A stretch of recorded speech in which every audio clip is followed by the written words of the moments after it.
ചേട്ടാ എന്താണ് മജ്ജല് പോയില്ലടാ ഇപ്പൊ എയർപോർട്ടിലേക്ക് നമ്മളെ ആശ്രപ്പിച്ചാണ് പോയി എയർപോർട്ടിൽ.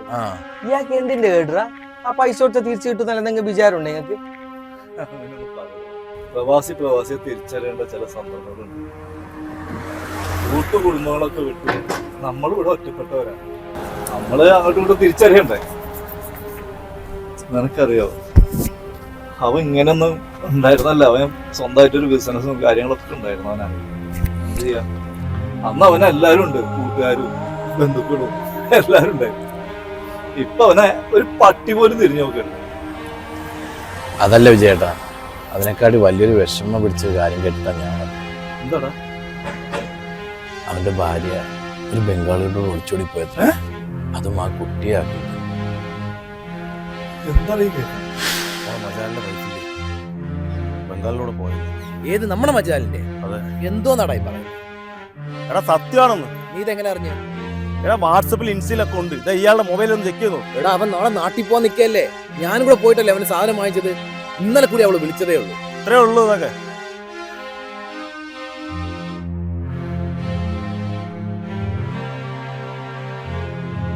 ഇങ്ങനത്തെ കഥയിലുണ്ടായി എന്നാ അറിയില്ലപ്പാ. സംഭവം കേട്ടിട്ടാണെങ്കിൽ എന്തോ വല്ലാത്തൊരു വിഷമം.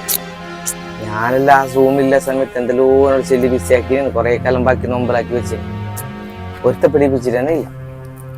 എന്നാ അറിയുന്നില്ലല്ലോ കഥ. ഇതെല്ലാം അറിയാണ്ടോ പോയിന്? ഇതുവരെ അവനറിയില്ല. പ്രവാസികളൊക്കെ ഇത്രയേ ഉള്ളൂ. എത്രയെന്ന് പറഞ്ഞ് കുടുംബത്തെ നോക്കി നിന്നാലും ഒരു സമയമാകുമ്പോൾ അവരങ്ങ് പോകും.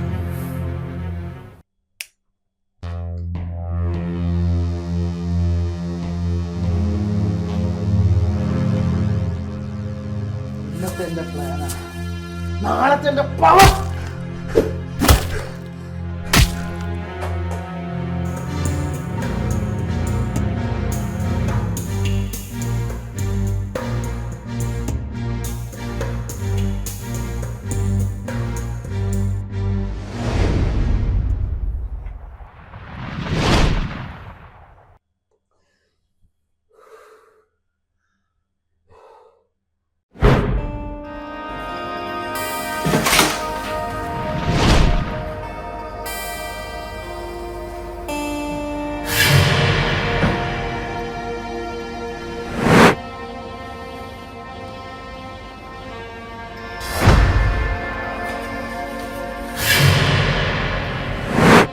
പറഞ്ഞ പോലെ അനിലിൻ്റെ ഫയല് എൻ്റെ കയ്യിലുണ്ട്.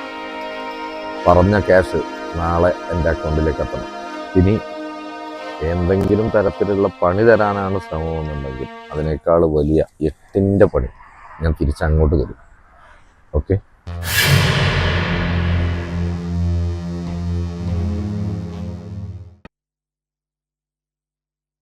ഇത് ഒരു അനിതയുടെ മാത്രം കഥയല്ല.